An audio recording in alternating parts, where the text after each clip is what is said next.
Olá, meus amigos. No estudo de hoje do livro Pão Nosso, nós vamos refletir sobre o capítulo 161, intitulado por Emmanuel, Vós que dizeis? E ele vai trazer então como referência um trecho do Evangelho de Lucas, capítulo 9, versículo 20. E perguntou-lhes Jesus: E vós, quem dizeis que eu sou? Então aqui Jesus se dirige aos discípulos e questiona e pergunta: quando os outros perguntam quem eu sou, o que vocês dizem? O que eu represento para vocês? De fato, qual é o meu significado na vida de cada um? Então Emmanuel começa aqui no primeiro parágrafo.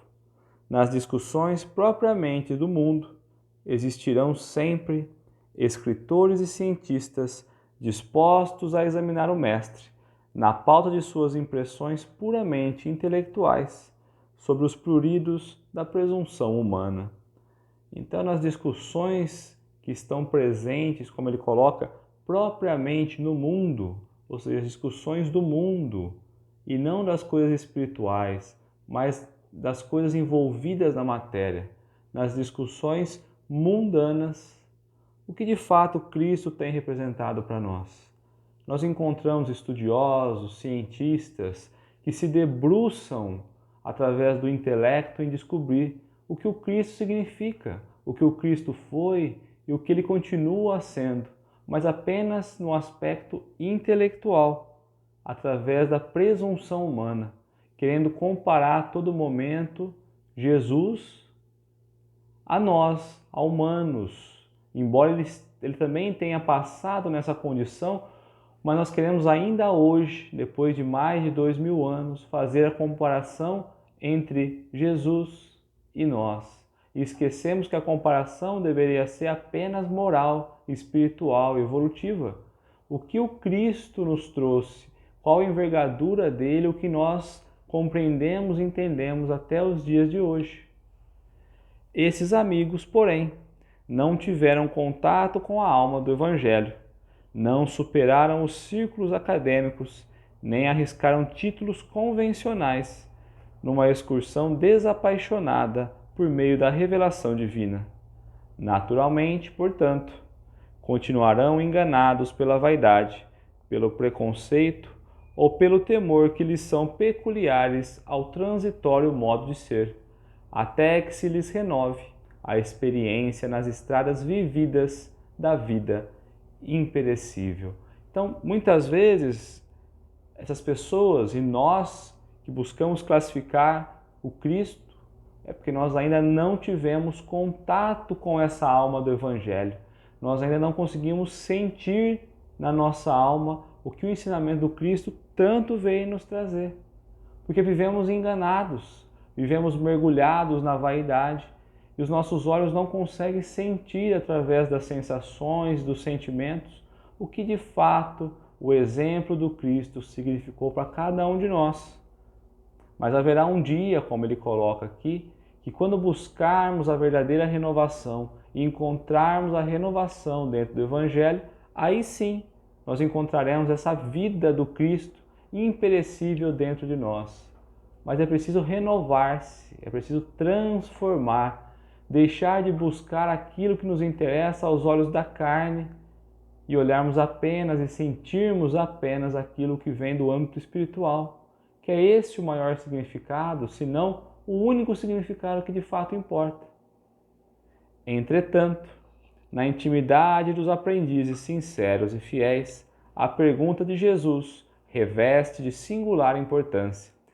Quando buscamos então a intimidade dos aprendizes sinceros e fiéis do Evangelho, quando buscamos a sinceridade nos discípulos que buscam o caminho do Cristo, é de grande importância essa pergunta. Quando o Cristo vem e traz, vós, que dizeis que eu sou?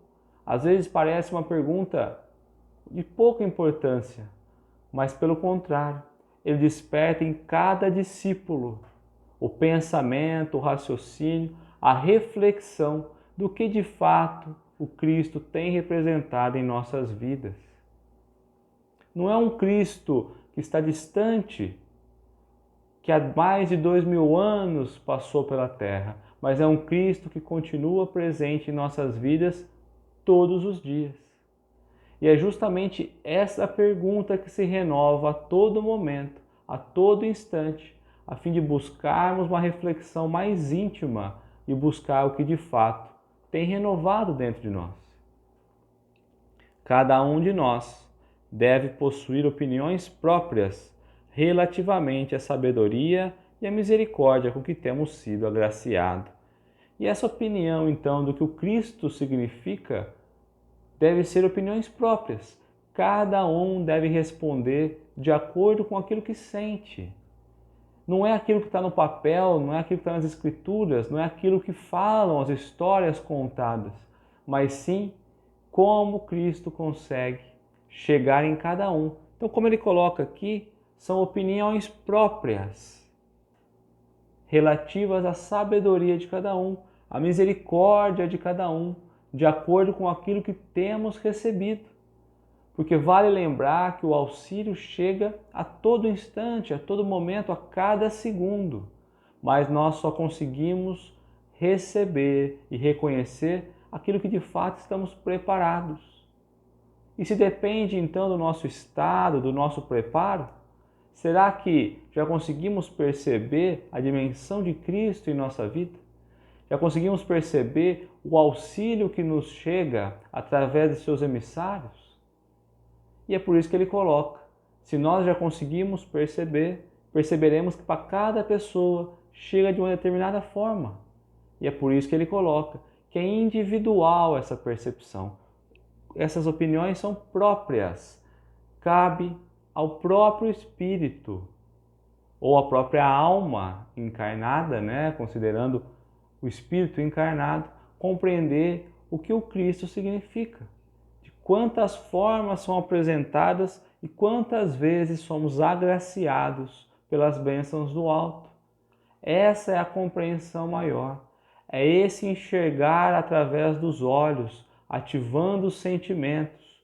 São os olhos de ver e os ouvidos de ouvir, de fato que são remetidos ao alto, do plano espiritual.